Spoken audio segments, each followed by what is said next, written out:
दोस्तों, रोजगार समाचार के इस नए सत्र में आपका स्वागत है। आज के इस विवरण में आपको कनिष्ठ अनुवाद अधिकारी अर्थात जूनियर ट्रांसलेशन ऑफिसर की भर्ती के बारे में जानकारी देने जा रहा हूं। यह भर्ती national institute of fashion technology में आई हुई है। यह भर्ती आपकी 5 वर्ष के लिए संविदा आधार अर्थात कॉन्ट्रैक्चुअल है, पर संस्थान आपके चाल चलन, आपके कार्य संपादन को देखते हुए आपको स्थायी करने पर विचार कर सकती है और हो सकता है भविष्य में चलकर आपको स्थायी कर दे, पर इस बात की पूर्णतः गारंटी नहीं है। फॉर्म भरने की तिथि, अंतिम तिथि 15 अगस्त है 5:30 बजे तक। 15 जून से फॉर्म भरने की प्रक्रिया शुरू हो जाएगी। इसके लिए आप संस्थान के वेबसाइट पर जा कर के वहाँ संबंधित लिंक पर देख सकते हैं। मैंने इस वीडियो के अंत में आपको उस लिंक का विवरण भी दिया हुआ है। कुल पद अनरिजर्व के लिए 8 हैं, एससी के लिए 2 हैं, एसटी के लिए 2 हैं, ओबीसी के लिए 4 हैं, ईडब्ल्यूएस के लिए 1 हैं, अर्थात कुल 16 पद हैं। इनमें से पीडब्ल्यूडी के लिए भी 2 पद हैं। आयु में छूट भी दी गई है, अधिकतम आयु 30 वर्ष है। बाकी सरकारी नियमानुसार जो लोग आयु में छूट के हकदार हैं उन्हें छूट का प्रावधान रखा गया है। इसके लिए पात्रता क्या है? पात्रता है आपके पास एमए होना चाहिए। एमए के लिए 3 ऑप्शन हैं। आप या तो एमए हिंदी में हो, या एमए इंग्लिश में हो, या फिर एमए किसी भी विषय में हो। यदि आप एमए हिंदी हैं तो आपको स्नातक स्तर पे अंग्रेजी पढ़ा होना चाहिए। यदि एमए अंग्रेजी से हैं तो स्नातक स्तर पर हिंदी पढ़ा होना चाहिए, या किसी अन्य विषय से हैं तो स्नातक स्तर पर आपको हिंदी और अंग्रेजी दोनों पढ़ा होना चाहिए, या फिर आपका मीडियम ऑफ स्टडी रहा हो।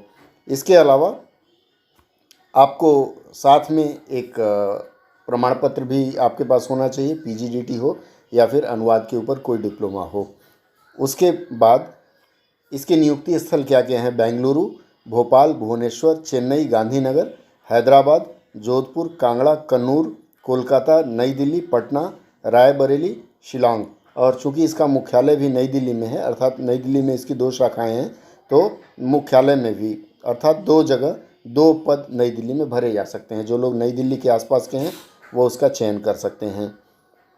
चयन प्रक्रिया में इसमें 2 पेपर होगा। आपका लिखित पेपर 200 अंकों का, वो वस्तुनिष्ठ होगा अर्थात एमसीक्यू टाइप होगा, और पेपर 2 होगा अनुवाद एवं निबंध लेखन पर, यह 200 अंकों का होगा। इसमें आपको ध्यान देना है कि यदि आप पेपर 1 में क्वालिफाई करते हैं तभी आपको पेपर 2 के लिए परमिट किया जाएगा, अर्थात पेपर 2 में तब भी आप बैठ पाएंगे। अब आते हैं इसके लिए सिलेबस क्या होगा। इसके लिए आपको पढ़ना क्या है? जो संस्थान ने लिखा है, संस्थान के अनुसार आपका भाषा एवं साहित्य के ज्ञान की जांच होगी। करेक्ट यूज़ ऑफ वर्ड्स, अर्थात इसमें तत्सम तद्भव, मान लीजिए कि हिंदी व्याकरण पूरी तरह से और अंग्रेजी ग्रामर पूरी तरह से इसमें पूछा जाएगा। Phrases, idiom, ability to write the language correctly, इसमें आपको नरेशन हो जाएगा, वॉइस हो जाएगा, ये चीज़ें इसमें आती है। Precisely and efficiently. उसके बाद है समस्त प्रश्न आपके स्नातक स्तर के होंगे, और ध्यान दें कि जब आप इसमें क्वालिफाई करेंगे तभी आपको पेपर 2 के लिए बुलाया जाएगा।